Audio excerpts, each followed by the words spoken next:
Kiapo cha Waziri Mkuu Mwigulu Lameck Nchemba.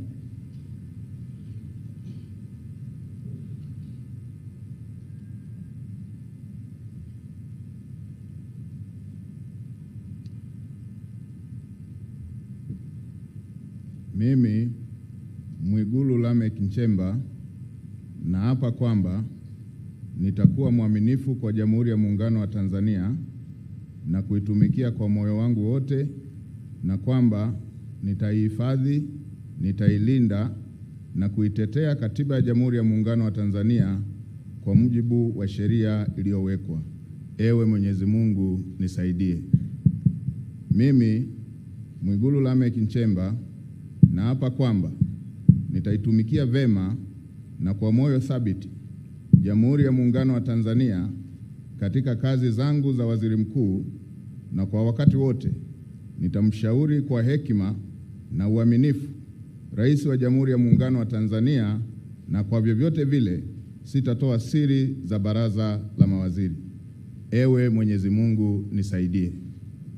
Mimi Mwigulu Lameck Nchemba naapa kwamba katika kutekeleza madaraka niliyopewa kwa mujibu wa Katiba ya Jamhuri ya Muungano wa Tanzania, nitatetea na kudumisha umoja wa Jamhuri ya Muungano wa Tanzania kwa mujibu wa Katiba ya Jamhuri ya Muungano wa Tanzania. Ewe Mwenyezi Mungu nisaidie.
Mheshimiwa Rais alikuwa akimkabidhi Mheshimiwa Waziri Mkuu miongozo ya utendaji kazi. Mheshimiwa Rais wa Jamhuri ya Muungano wa Tanzania, kwa heshima na taadhima, naomba uridhie Katibu Mkuu Kiongozi aweze kurejea katika nafasi yake.